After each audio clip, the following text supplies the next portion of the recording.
All right. Hello, everyone, and welcome back. Now, in the past few videos, we've been talking a lot about probability. We've looked at discrete probability models and continuous probability models. Now, what I would like to do in this lecture is go deeper a little bit on the statistics side. So in particular, what we're going to do is talk about not only the expected value of a random variable, but the variance of that random variable, and also introduce the central limit theorem. And of course, as we do with every lecture, we're going to talk a little bit about applications through an example. So let's start with the basics. Now, let's imagine, again, that x is a random variable. Now, we've already seen that we can derive an expectation or an expected value or a mean or an average of x. Now, what I would like to do is introduce the variance of x. Okay, so this is my boldface or my blackboard style V to denote the variance of my random variable. And this is going to be the expected value of x minus the expected value of x all squared. Okay, so let's take a look at that. Let's interrogate it for a second before we move on. What is this actually telling me? Okay. Here's my random variable, and here is my average. Squaring that, you can think back to what we did with the p-norms a few lectures ago. You can really think of this as being a measure of the distance of your state from your average. Okay? So then what the variance is telling you, it's the sort of expected distance that you should be observing from your mean of your data or your expected value of your random variable. Okay, so this is why we call it a variance. It's sort of the expected variation that you should be observing in your random variable. So just while we're here, we can write out actually what the formula for this is. In discrete time, you're going to look at something like this: xk minus the expected value of x squared times the probability that x is equal to xk. Remember, for a discrete probability distribution, you have a discrete set of states. I'm referring to them as xk. I'm purposely not saying what the sum is over here because it could be a finite set, it could be an infinite set. The only thing that matters is that it is a discrete collection of states that you can take on. Similarly, we can do the same thing for a continuous random variable. And in this case, it's an integral instead of a sum. And here I just get this piece. And then remember, we have a density function, dx. Again, I'm purposely not putting in the bounds of integration on this because they could be an interval. They could be, say, 0 to infinity or minus infinity to 0, or they could be the whole real line, or they could be any number of things. So the only thing that matters is that you can take on infinitely many values over some sort of interval in the real numbers. All right, so we have a measure of what we should be expecting out of a random variable. That's the average, the expected value. And then we also have a measure of how much we should be expected to vary from that. That's the variance. We can actually put these things together, and we can talk about the central limit theorem. So maybe you're familiar with the central limit theorem. It's one of these sort of fundamental or crucial results from statistics. And what it tells us is the limit as n goes to infinity, so if you take a lot of samples of something, of the probability of x1 plus all the way up to xn minus n mu divided by root n times sigma less than or equal to t. I'll explain what every piece of this is in just a moment. This is equal to, and it's minus infinity to t, of 1 over the square root of 2 pi e to the minus x squared over 2 dx. Okay, so clearly I left out a lot of information here. First of all, mu is equal to the expected value of all of these xn's, okay? So I'm assuming that each one of these xn's, just like I did with the strong law of large numbers, are identical and identically distributed random variables. So they all have the same probability distribution. You can imagine these as just distinct rolls of the dice, right? So I take a 6-sided die, I roll it, that's my x1. Then I roll it again, that's my x2. And then I roll it again, that's my x3.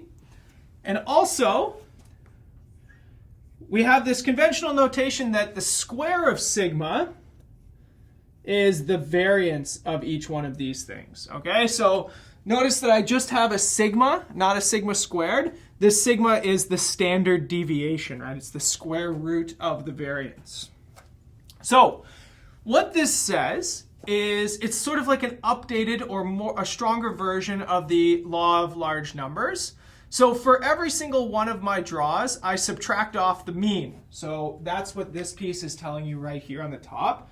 You can always think of this thing right here, sorry, n mu, as x1 minus mu plus x2 minus mu all the way up. So for every single draw of this from this probability distribution, I am subtracting off the mean.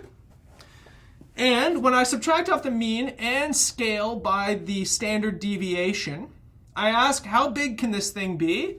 Then it is given by what's called the standard normal distribution. Okay, so this is a probability distribution itself. It has a density function, and that density function I'm going to call g of x, which is 1 over the square root of 2 pi e to the minus x squared over 2. Okay, that is the density function for the normal distribution. That's your usual bell curve, right? So when people talk about the bell curve in mathematics, that is what they are talking about. It's just that beautiful little bell shape. Sometimes we call this thing a Gaussian function, named after Carl Friedrich Gauss, one of the most famous and one of the most prolific mathematicians of all time.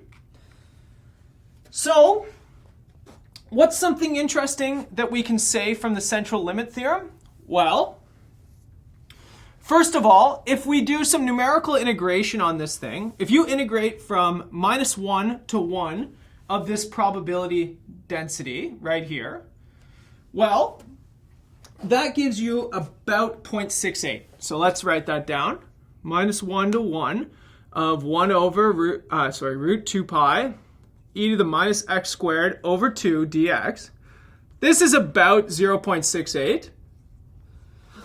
And if you integrate from minus 2 to 2 of 1 over the square root of 2 pi e to the minus x squared over 2 dx, this is equal to about 0.95.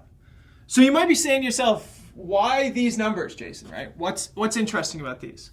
Well, this is a probability distribution itself. You can actually check very easily that the mean of this standard deviation, or this standard normal distribution, is 0. So that means that I'm symmetric on this interval minus 1 to 1 over the mean. You can actually also check that the variance is equal to 1. So this is an interval of 1 variation to the left and 1 variation to the right from the mean. So this tells me that 68% of the data is contained within about 1 variation. Similarly here, 2 variations to the left, 2 variations to the right. About 95% of my data lies within 2 variations from the mean. And you can actually put this together, and you can see from the central limit theorem, this actually tells me, so CLT, central limit theorem, tells me that when I take n very, very large, so the double greater than means really big. Here I have a limit as n goes to infinity, so the bigger the value of n is, the more this becomes true. So when n is super, super large, I find that 68% of the time we have, well, if I just open this thing up, then I get minus 1 less than or equal to x1 plus xn minus n mu over sigma root n is less than or equal to 1. And I get 95% of the time we have what? Well, you get these bounds of minus 2 in here.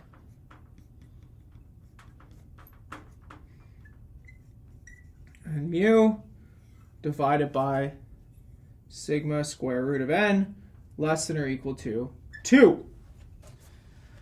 All right. So what does that really tell me? Well, it tells me what this sum should be bounded by. In fact, it tells me that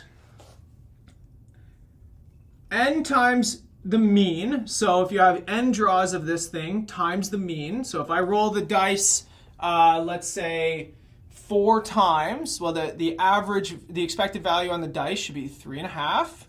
So then I get 4 times 3.5, right? So imagine I get the average every single time I roll this thing, minus sigma square root n, so minus a standard deviation for times the square root of the number of draws.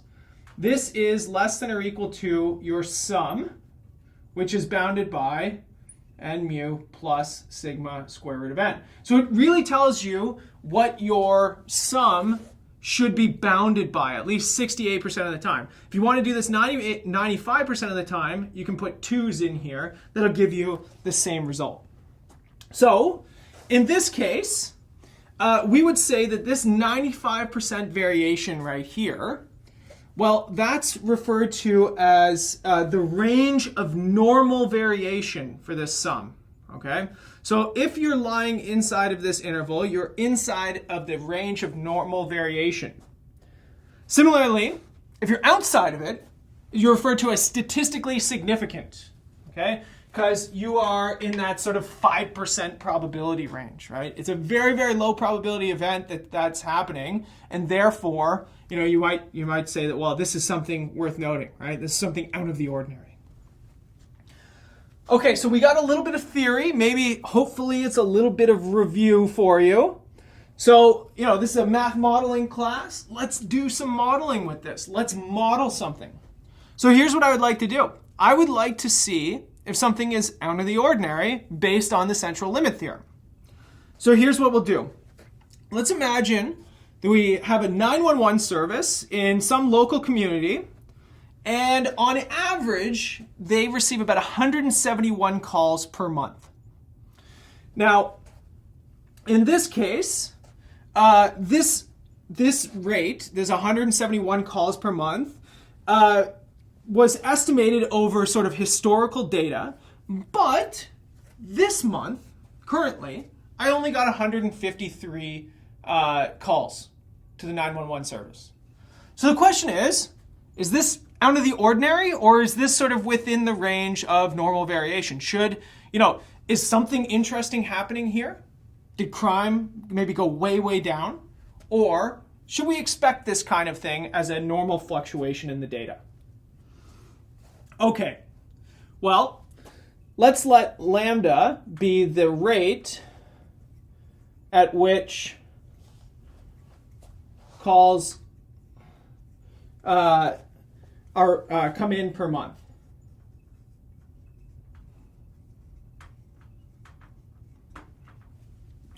And let's let xn equal to the time between the n minus first and nth calls. Okay, so as soon as a call comes in, then I start the clock and I wait until the next call comes in. Whatever that was, that's my value of xn that comes in. Now, we are going to make the assumption that these xn's are completely independent, okay? So the fact that the last xn was equal to 5 minutes, that has no influence on the next time that I wait for calls to come in. But I am going to make the assumption that this is exponentially distributed.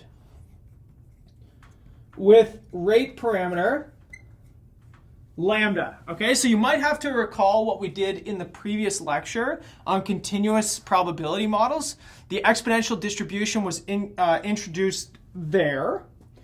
And so what we would like to do is we'd like to model this as a statistical inference problem. So we're going to apply the central limit theorem in a very specific way to see if receiving that 153 calls is out of the ordinary, given that our average was 171.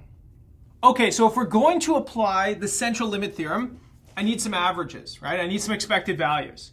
Well, since we assumed that our waiting time is exponentially distributed and independent, we already know that the expected value here should be 1 over lambda, 1 over the rate, right? So you can think about this in a really, really simple way. If I know that customers come into my store on an average about 2 per hour, then this tells me the expected time that I should wait for a customer to come in, right? Half an hour, 1 over 2. That's exactly what this is telling me. The expected amount of time that I should wait is 1 over 171 per month. So if I take a month and divide it evenly into 171 points, that's when I should expect, the waiting period for each one of these things to take place. Okay, so then the next thing is my variance. So this one is a little trickier. We have not computed this one yet. So this is going to require our density function. So we're going to integrate from 0 to infinity, x minus the mean, the expected value, squared, and then times the density right here.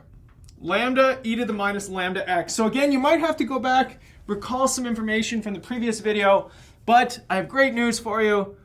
I will do this integration for you. This is 1 over lambda squared. Now remember, the standard deviation is the standard deviation squared is the variance. So if I take a square root here, the standard deviation is just equal to the mean in this case. So using the central limit theorem, so CLT, this tells me that, let's say, n times mu, that's n over lambda, that's the n over mu. And then within the 95% confidence interval, 2 times the square root of n over lambda, that's 2 sigma square root of n, is less than or equal to the sum of all the time that I wait between these calls, which is less than or equal to, again, n over lambda, that's n times mu, plus 2 square root of n over lambda again. Okay? So with 95% confidence, according to this to the central limit theorem, I should expect that this holds. Now I also know that lambda is 171. So in this case, I can put this in. I also know that the number of calls that came in is 153. So I've got all the information.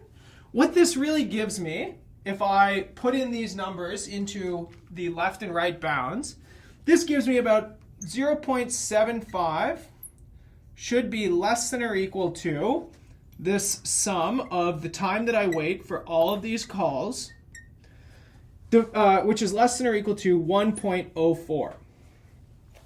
Okay, so you might have the question now, okay, what does this actually mean? Well, let's point something out. This is 153 calls that come in from over the course of a month. So that means that waiting, if I take all of these waiting periods together and I add up the time that I waited, it's 1 month worth of waiting, assuming that the calls don't take any more time.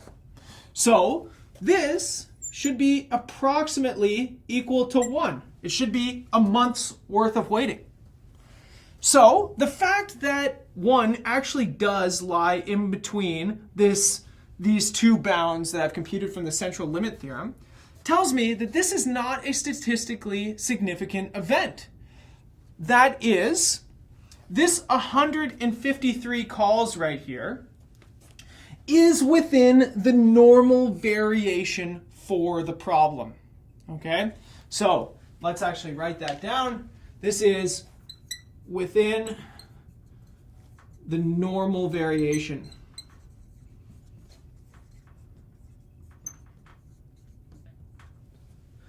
So that's interesting, right? That doesn't tell me that there was like potentially like a drop in crime or something like that, or just a drop in people turning to 911 in this town. This is very much not out of the ordinary. It's within 95% of the events that take place. That's within this possibility. So before we conclude this, we should talk a little bit about sensitivity, okay? So it's very, very possible that our estimation of 171 calls is inaccurate. Maybe we have some that were underreported. Maybe it was during the pandemic when people were, say, stuck inside and there was just less calls coming to 911.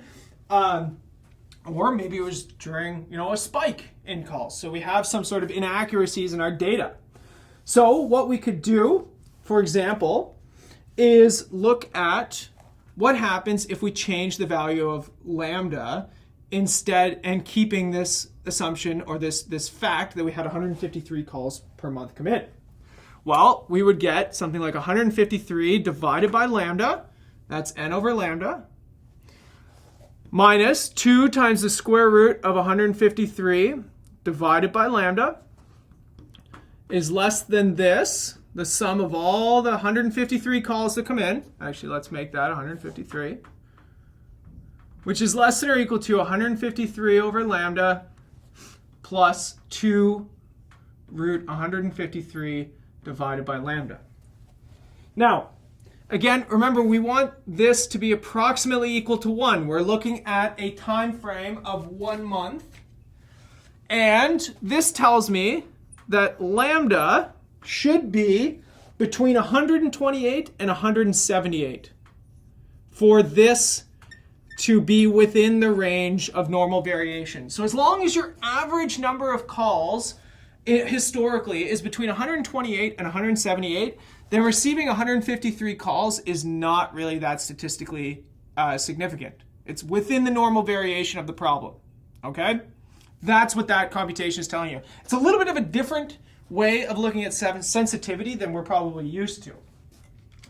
Another thing that we could look at is, if our historical data says that we have 171 calls per month, what is the range of variation, of normal variation that we can expect, right? So what's the lower and upper bounds on the number of calls before we start thinking that something strange is happening here? Well, that would give us the number of calls n divided by, now we're taking lambda to be 171 again, minus 2 root n over 171. This is, again, equal to the sum of all the weighting, which, again, should be approximately equal to 1 because we're going over a month.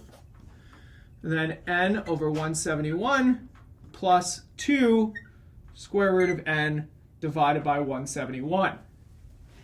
Now, in order for 1 to lie inside of that interval, this tells me that n should be between 147 and 199.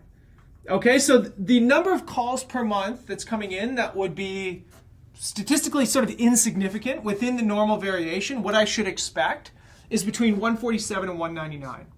Once I see something, say, below 147, then I think something statistically significant is happening, something really out of the ordinary. Or if I see more than 200 calls a month, out of the ordinary, something weird is going on, right? So this is the kind of sensitivity analysis that we can do for these statistical inference problems. Okay, what we're going to do when we come back in the next video is look more at that normal distribution. In particular, we're going to use it to describe Brownian motion and diffusion, so how things spread throughout space, and how that can help us to understand problems in mathematical modeling. I'll see you in the next video, everyone.